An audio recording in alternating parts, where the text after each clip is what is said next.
So today I'm going to give lecture on sentencing, which is very important part of criminal justice. Not only criminal justice, in our real life, we do feel that for every occurrence of crime, we need to have a kind of punishment for the offenders. Otherwise, the system will collapse, right? Okay, so let me introduce myself. I'm MD Mahbub or Rahman Gulam. Okay, you sure? So it is big name. So actually my first name is Mahbub. So you can call me by Mahbub. And the learning objective of the class today. So I do believe after the class you can evaluate the philosophy of sentencing. Why sentencing is existed in our society. And second, identify and describe the 5 goals of sentencing. So there are 5 goals why we introduce sentencing or why society introduces sentencing to make a better society. Let's start.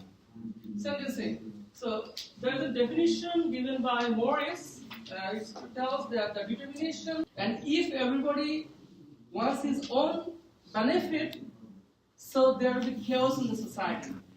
To nail down the chaos in the society had to create a system. Within this system, society can be enraged. Otherwise, society will collapse. And this is the very definition of sentencing as well. So, it is as old as human society, because if there are more than 2 humans, there should be a chaos, and there are a few laws or any kind of rule has to be implemented in the society to make things better. So, treatment of crime indicates nature of a society. So, you might see or hear or watch different movies how the sentencing worked in medieval period. There are few societies where sentencing was very cruel, very harsh. So as the society develops, civilized, the punishment system also develops, and it is more of human, more of good, so that it will not harm the body or the image of the particular person. Like in past, sentencing was corporeally in nature. Corporeal means physical punishment. So in past, it was like physical punishment to the people, like guillotine. Have you heard the name of guillotine? How many of you heard the name of French Revolution? French Revolution, how many of you? So during French Revolution, so there was a sentencing system that is called guillotine. You have to put your head into a hole and someone will cut your head. So this was very cruel.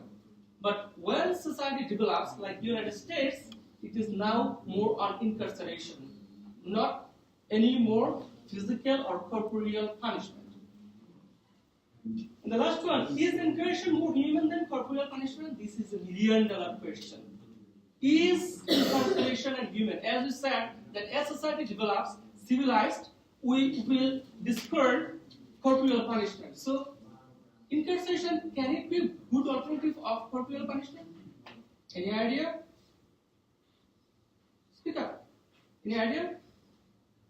Incarceration, we look toward it because it is also under debate. In many societies around the world, they want to discard even incarceration. They want to go for other options. I will tell you later. Okay? Then, why do we sentence offenders? Why do we?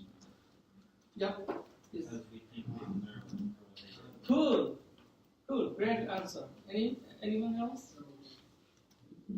Okay. Let me show you a video of this, and I think after this you may understand better. Okay. Just watch the video carefully, and I will ask you some questions out of the video. It's muted.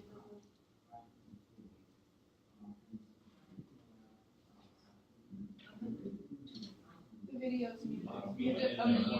Oh. At school, I made friends with a group of very cool guys. I am actually a good boy, but once I became a criminal, and I am not proud of it. At school, I made friends with a group of very cool guys. There were 4 of us. We all made friends since early childhood, and I trusted them blindly. At some point, as we were growing, life didn't seem thrilling enough anymore. We were trying to invent ourselves some dangerous activities, from parkour to extreme acrobatics, but it wasn't what we needed. After some thought, we came out with a brilliant idea. Shoplifting. This thing is really dangerous if you get caught. And as we read on the internet, we even make an anti-global statement, which is kind of cool. We started with small things, like stealing a chocolate bar or a Coke bottle. We did it in a group, trying various schemes. Someone always distracting supermarket staff, and others stealing. We browsed specialized forums. We found out there was an entire shoplifters community with elaborate techniques of stealing more expensive stuff. It was more like a sport. Thus, our actions became more elaborate. We didn't do it for money. We had enough pocket money from our parents. We did it for fun and adrenaline.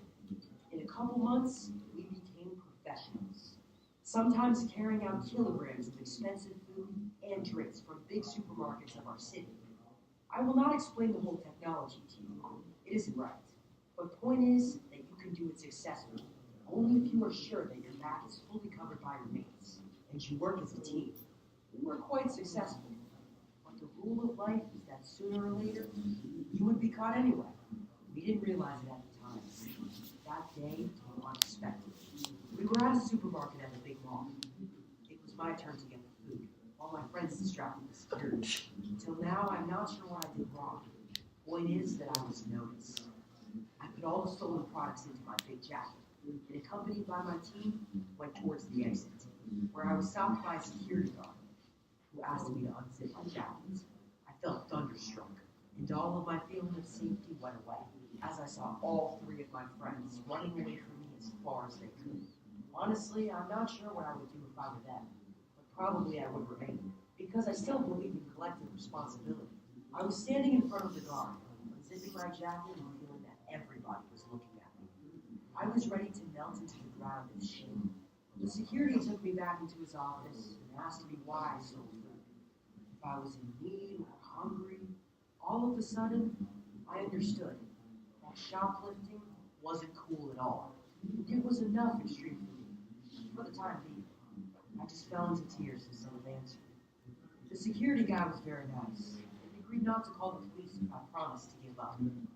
He had to call my parents, though, who came there absolutely furious and dragged me home. It took some time to convince them that I was really sorry, and that I learned my lesson. The sad part was that I understood that I couldn't hang out with my friends anymore, as I couldn't forget their turning their backs on me and leaving me alone. I never spoke to them ever since. So my advice to anyone is to think twice before you are going to do something brutal for cheap thrills. It can backfire horribly. If you have an experience like that, you can share it with the guys, and they will make it enemy. So, what your response toward the video? It can be anything out of the class event. What your observation about the video? What message did you? Yeah. You hang with the wrong crowd, you're going to end up doing wrong things. And, like, depending on how you're raised, you're going to know what you're doing is wrong. And just hanging out with the wrong crowd. Cool, cool. Any more observation? Yep. I like how the security guard was like, oh, whenever you in need or you hungry, because like that's oftentimes like a So, do you think it's a kind of punishment for the boy? Is it a punishment? Or what? Any more idea? Okay, cool, but the answer is right. Any more idea? No. So, okay, so our next slides will be based on the 5 poles of punishment, and we can relate this video with our particular objective and the punishment type. So, keep eye on the slides. Okay. So, philosophy behind sentencing. So, for every cause, there is a kind of philosophy behind this effect. So, what are the philosophies behind sentencing? So, number 1 is rehabilitating offender. Or it can be deter others from crime. And teach other people a lesson or repair the damage caused by crime. And the last one is heal the victim. Like, it is our very common sense. It is naturally happens that if you see someone is victimized for any reason, will be in favor of the victim. It is human nature, right? that you always think that there should have some repercussion or the punishment toward the offenders. So this is the very philosophy of sentencing, that as a human being, you want to establish norms, values, and human interactions very smoothly. And that's why you introduce sentencing, so that society can have a very, very peaceful condition or peaceful society. Okay, so the last one is heal the victim. That means you are in favor of the victim. How do you think that there are some crime that doesn't have a specific victim, or victim will not complain against this particular offender, like drug trafficking? So in drug trafficking, do you see or have you heard any single incident where the victim or the drug addict complained to the police that people gave me drug, so arrest him? That happens? No. The society or state take this charge. Why?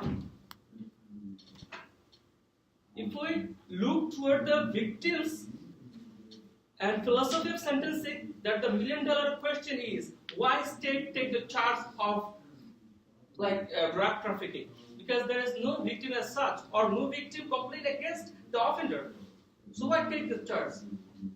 Because state, when the state was initiated, one of the basic philosophies, one of the basic objectives is to shelter its citizen. So as we are the citizen of the state has some responsibility toward maintaining peaceful condition in the state or the society. This is another very important aspect of sentencing. And now 5 goals. There are 5 goals of sentencing. One is retribution, incapacitation, deterrence, rehabilitation, and restitution. So we'll be talking about these 5 goals. So before that, we can look over the picture. I steal fruits from restaurants. So it's a kind of punishment, or it can be a sentence somewhere, and that will deter future crime, right? Okay, now specifically, deterrence first. So what means deterrence means? What do you mean by deterrence? Like layman definition. You need not to be like. You want them under Okay, good. Any more answer? What is deterrence? Like the presence, like a police officer's uniform, for example. They'll deter you from shoplifting if you see someone. You don't have to be doing anything. Just the visualization of seeing them. Great. So if we break down the words deterrence, what does deter means? What is deter? Deter means yeah. Cool. So if we just look for the definition, the academic definition is almost like the lay definition or the definition that you find in the dictionary, almost same. So deterrence means to discourage the future crimes by the offender and others within society. That means if any crime happens now, we have to give exemplary punishment to the offenders, so that the other offenders or other likely offenders, they will be, it is a kind of warning for them. It is a very good message for them that if I also do the same thing, I will be under this condition. So this is the very definition of deterrence. So there are 2 kinds of deterrence. One is specific deterrence, another is general deterrence.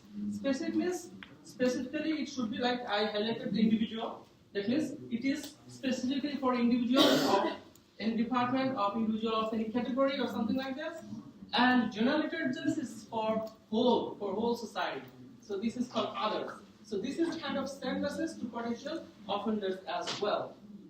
So now, the important point here is cost of punishment should be greater than reward of crime. What does it mean?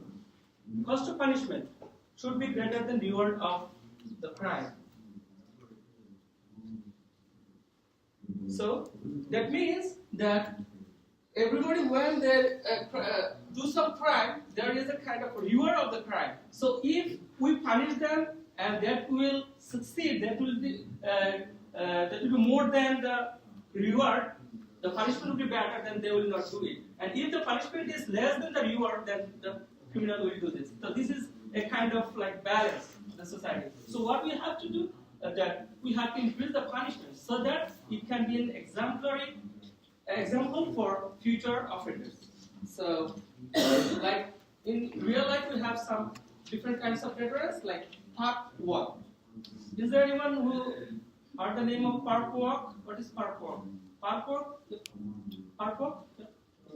I know that they do. A few people are famous for just have like two people walking whoever is in trouble to the court or to jail.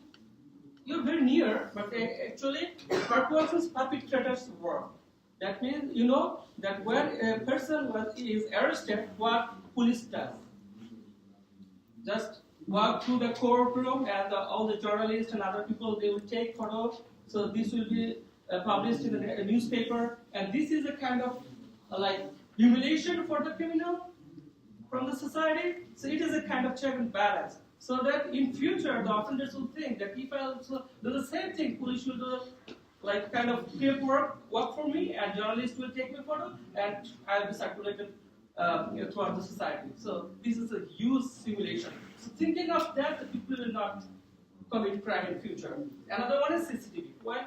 CCTV is there for any like a building or any important places. So people will think that I am under CCTV surveillance, so I'm not committing a crime. Second is retribution. Retribution is against the harm suffered by the victim. So if someone is a victim, the offender should have some punishment, and punishment should be very equal to the crime. If the crime punishment is more than that, then it should not be a good issue. Like in past, there were few laws, like if an offender hits someone, the offender will get the same punishment the victim was experienced.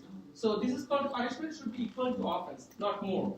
So the question is like if one make blind of other person and the same thing will happen to offenders, what will happen?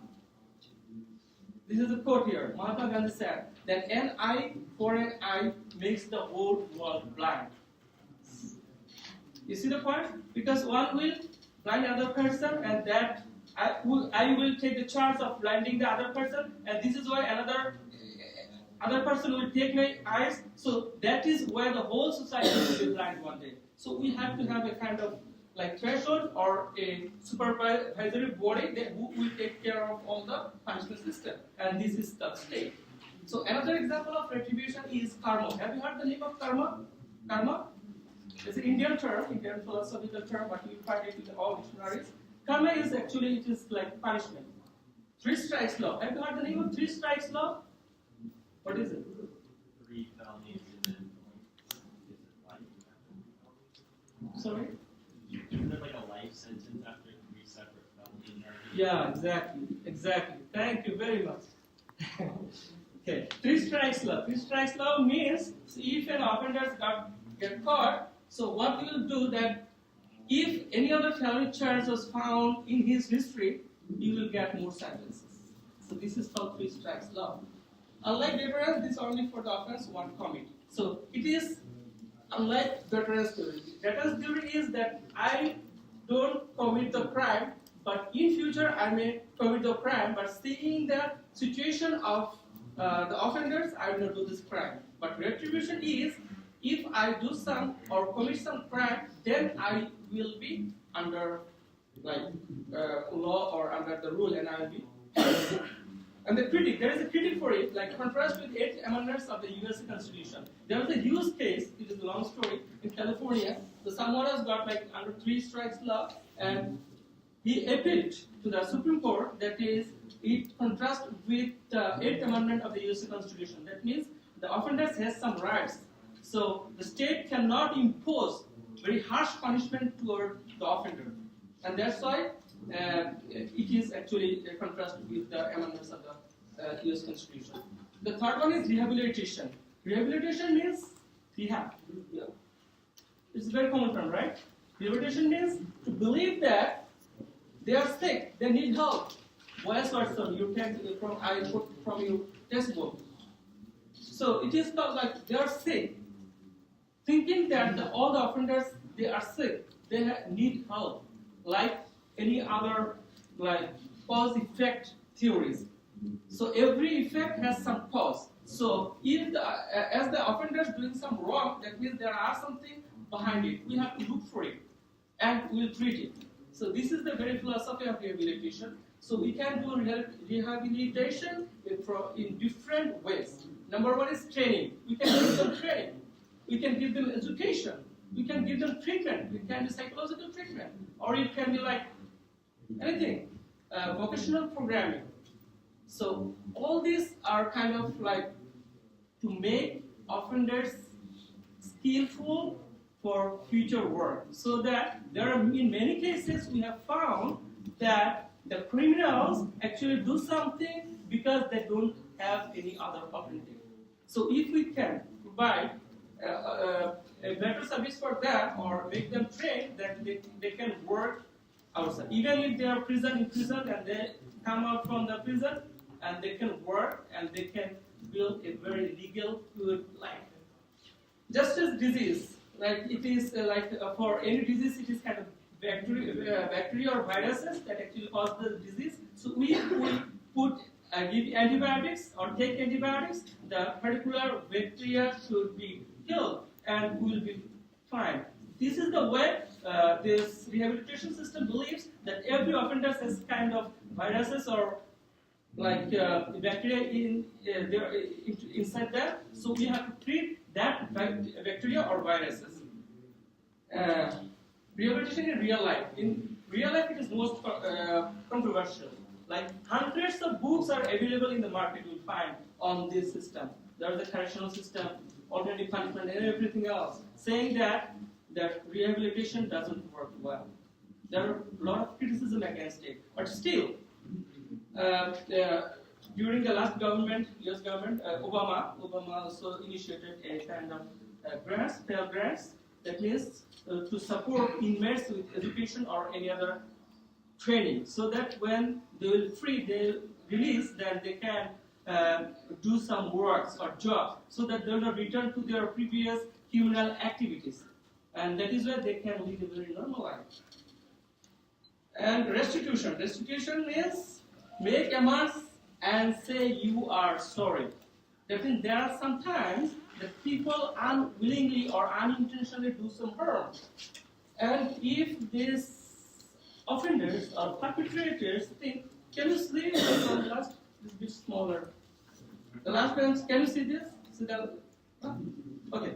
So the very philosophy of restitution is, if unintentionally or unwillingly do some wrong, he has to give the compensation to the victim. In past, it was very common in Mosaic law. In Mosaic law, it was like the offender had to act as the victim of the family. That is, he will just replace the victim or the deceased person, and he has to act like the victim. If victim was in the family, what would he do? You have to do the same thing. This is called restitution. So in past, the amount of the compensation depended upon different demographic variables like age. If it is younger age, he has to compensate more. Gender, status, class, and everything. Even you'll find some restitution example in Middle East. Is there any from Middle Eastern countries? Middle East? No. Restitution. So if one kid in Middle East till now, so the offenders has to give certain amount of money to the victim. So this is called them. Okay. So restitution example, we have different examples, but I will go especially. It is really interesting. Like in the Anglo-Saxon period, you see, fronted 8 shilling. The restitution was like written in the Romanian law. That said that fronted, that if someone just knock down once fronted, you will be charged with 8 shilling. But if it is eye teeth, this one, it is only 4 shilling, because this teeth is not that important. And if he molar, the side teeth, because he has to like grind all the foods by this. This is very important thing, and that's why it is 15 shilling. So you see the type of restitution. Restitution is based on the intensity or magnitude of the restitution itself.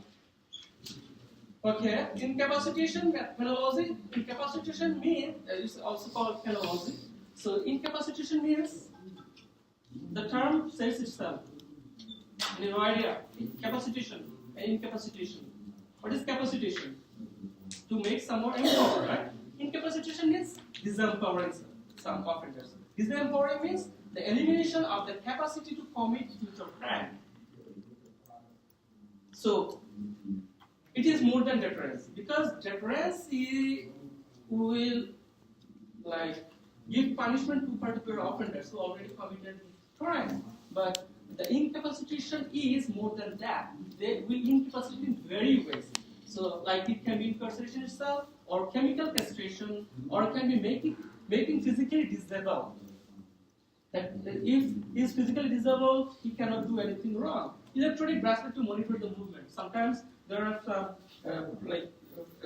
very severe offenders who will be put under electric bracelets so that they can monitor. The jail police will monitor his movement, and he is not allowed to just go after some certain area.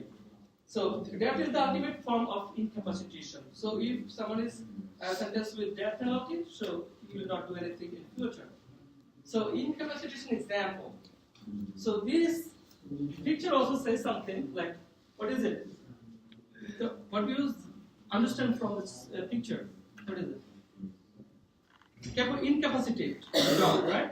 Incapacitate the dog. So dog will not be able to eat anything or bite someone because it's a kind of incapacitation of biting, incapacitation of moving his mouth. So this is incapacitation. And cutting the organ responsible for crime. Like in Middle Eastern countries, I also put example from that. In previous time also, there are like if someone just steals something, his hands will be cut down. So if his hands cut down, he will not commit this crime again, over and over again. So this is the very philosophy of incapacitation. And using estrogen hormone, it is very funny. I forgot the name of the novel. In that novel, a fire king, he was taken like estrogen hormone with the rice or the food, so that when he takes this estrogen, he becomes like feminine feature, feminine characteristics, so that testosterone makes people more angry, more violent. So estrogen makes people more of like very, very cute, like it's a feminine hormone, estrogen. So when estrogen is larger in the body, these people will be very much calm and quiet. So thinking that in mind, in past, there are few things was pushed estrogen hormone into their body, so that they will not do any harm again, or they will be more like cute, as you said.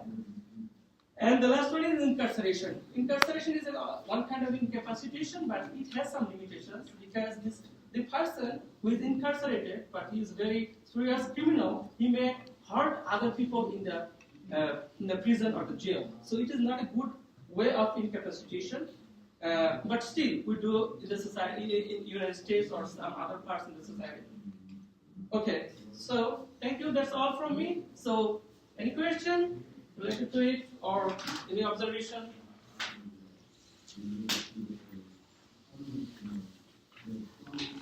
Thank you very much.